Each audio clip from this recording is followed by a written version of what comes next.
बिहार के मुख्यमंत्री नीतीश कुमार ने अब तक का सबसे लंबा भाषण दिया वर्चुअल रैली के दौरान। बिहार का स्थान देश में आपराधिक मामले में 23वां नंबर पर है। लेकिन तेजस्वी यादव ने सवाल उठा दिए कि वर्चुअल रैली तो बाकायदा फ्लॉप रैली है। जब वर्चुअल रैली कर रहे हैं नीतीश कुमार जी, जब ये बातें करेंगे तो घिसी पिटी बातें करेंगे, कोई नई बातें नहीं करेंगे। जरा ठीक से कोई बात करिए। इंसिडेंट होता, कुछ आदमी तो गड़बड़ मिजाज का रहता है। 2 घंटा 51 मिनट बिना पानी पिए हुए उन्होंने 15 साल की अपनी उपलब्धियों का बखान किया और उसके बाद कोरोना पर जो बिहार की बैठक थी हेल्थ विभाग की, उसको भी 2.5 घंटा एड्रेस किया। तो कोई व्यक्ति का काम करने का जुनून हो, जब तक पैशनेट नहीं होगा कोई व्यक्ति अपने काम के प्रति, तो कैसे ऐसे बोल सकता है। 40 करोड़ के बजट को 1700 करोड़ करने का काम किया। हिंदुस्तान के इतिहास में कोई ऐसा राज्य नहीं है जिसने 40 गुना दलितों का बजट 15 वर्ष में बढ़ाया हो। हमको लगता है कि पूरी तरह से एनडीए इंटैक्ट है और सब चीज एनडीए में समय पर सही टाइम पर सब कुछ लग जाएगा। बिहार के मुख्यमंत्री नीतीश कुमार ने अब तक का सबसे लंबा भाषण दिया वर्चुअल रैली के दौरान। लेकिन तेजस्वी यादव ने सवाल उठा दिए कि वर्चुअल रैली तो बाकायदा फ्लॉप रैली है, क्योंकि उन्होंने कुछ ऐसे डिजिट्स जारी किए कि डिजिटल प्लेटफॉर्म पर लोगों ने नकार दिया। हमारे साथ अशोक चौधरी। अशोक जी, क्या ये फ्लॉप रैली थी, वर्चुअल रैली? देखिए, वर्चुअल रैली में तो सबको दिखता है कि किसके फेसबुक पेज पर क्या कितने ऑडियंस आए हैं, ये सबको दिखता है। हमारा जेडीयू लाइव पर कितने आए वर्चुअल, इसलिए उस पर तो कोई बहस है नहीं। बोलने के लिए तो हर कोई अपने तरीके से बात करता है। लेकिन जहाँ तक नीतीश जी का सवाल है, नीतीश जी ने अपने 3 घंटे के भाषण में, लगभग 2 घंटे 51 मिनट के भाषण में स्पष्ट रूप से उन्होंने हर एक चीज़ का विस्तार से चर्चा किया। तो आप ये देखिए ना कि एक व्यक्ति जो लंबे समय तक भारत सरकार में रहा, बिहार सरकार में रहा, क्या एनर्जी लेवल है कि 2 घंटा 51 मिनट बिना पानी पिए हुए उन्होंने 15 साल की अपनी उपलब्धियों का बखान किया और उसके बाद कोरोना पर जो बिहार की बैठक थी हेल्थ विभाग की, उसको भी 2.5 घंटा एड्रेस किया। तो क्या एनर्जी लेवल है। जब तक ये व्यक्ति कोई ब्लेस्ड नहीं हो सकता है, अगर कोई व्यक्ति ब्लेस्ड, हमारी तो कैपेसिटी नहीं है, हम तो लगभग 18-20 वर्ष उनसे छोटे हैं, लेकिन हम 3 घंटा भाषण नहीं दे सकते हैं स्टेज पर बिना पानी पिए हुए। तो कोई व्यक्ति का काम करने का जुनून हो या फिर उसका सेवा का इस तरह का भाव हो, जब तक पैशनेट नहीं होगा कोई व्यक्ति अपने काम के प्रति, तो कैसे ऐसे बोल सकता है। ये जो बिना पानी पिए हुए ही नीतीश कुमार लगातार लालू परिवार को पानी पिलाते रहे। वो कहते रहे कि कैसे परिवारवाद हुआ, कैसे दरोगा राय जो पूर्व मुख्यमंत्री हैं, उनकी पोती को परिवार ने नकार दिया।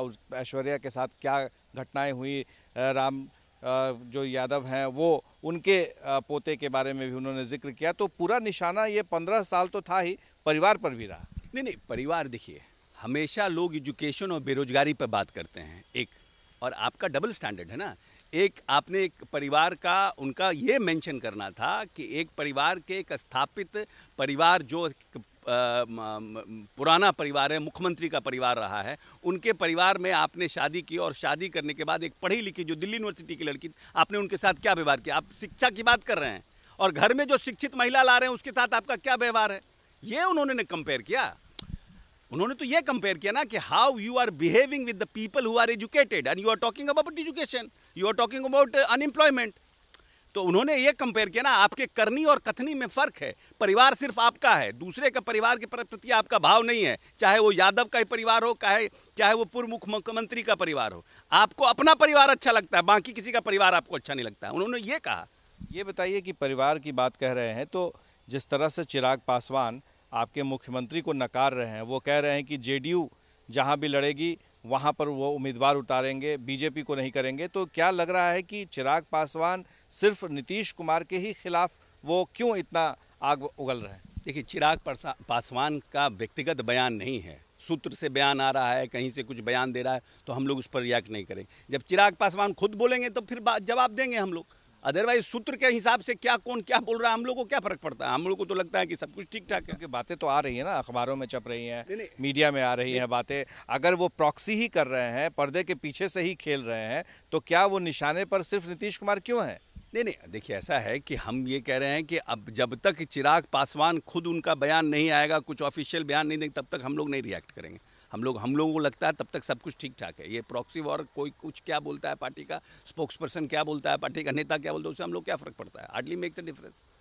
आपको लग रहा है कि जो परिस्थितियां पैदा हो रही हैं उससे गठबंधन को नुकसान हो रहा है? नहीं, हमको लगता है कि पूरी तरह से एनडीए इंटैक्ट है और सब चीज़ एनडीए में समय पर सही टाइम पर सब सुलझ जाएगा। जीतन राम मांझी भी आपके साथ आ गए हैं, वो तो खुलकर बोल रहे हैं चिराग पासवान पर कि दलित नेता होने का करते हैं, कोट टाई लगाने से, या जो अब तक दलितों के लिए कोई नहीं किया वो नीतीश कुमार ने किया। देखिए, एक बात तो ये सत्य है कि अगर कोई ये कहे कि मेरा दलितों पर मोनोपोली है, ये संभव नहीं है कि सिर्फ दलित में पैदा होकर के ही आप दलित के नेता हो सकते हैं। हम तो दलित हैं, लेकिन मैं ये कहता हूं कि दलित में पैदा होकर के ही सिर्फ कोई दलित का नेता नहीं हो सकता है। जो दलित के लिए काम करेगा वही दलित का नेता होगा।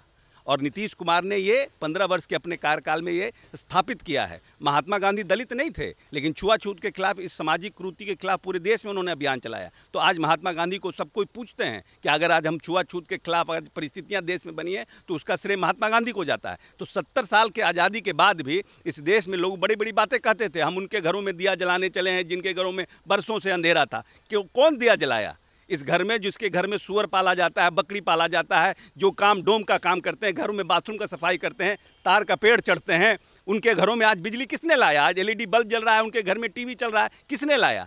वो नीतीश कुमार ने लाया। लंबे समय तक आप राजनीति तो करते रहे, भाषण तो आप देते रहे, दलित, वंचित, शोषित बात तो करते रहे, लेकिन किसी के लिए आपने योजनाओं का निर्माण नहीं किया। 2007 में नीतीश कुमार आए, तब उन्होंने अनुसूचित जाति जनजाति विभाग का निर्माण कराया। 40 करोड़ के बजट को 1700 करोड़ करने का काम किया। हिंदुस्तान के इतिहास में कोई ऐसा राज्य नहीं है जिसने 40 गुना दलितों का बजट 15 वर्ष में बढ़ाया हो। तो नीतीश कुमार बड़ा दलित है या दूसरा जो दलित हो करके जिसने दलित के लिए काम नहीं किया वो बड़ा दलित है? ये बड़ा ही गंभीर है कि कैसे अशोक चौधरी जैसे नेता साफ तौर पे कह रहे हैं कि चाहे कोई भी हो, जो वादा करते हो, लोगों को सपने दिखाते हो दलितों को, लेकिन सही में धरातल पर नीतीश कुमार ने जो कुछ दलितों के लिए किया है वो किसी और दलित नेता भी नहीं किया है। हमारे सहयोगी शैलेश के साथ Prakash Kumar, ABP news, Patna. ABP news आपको रखे आगे।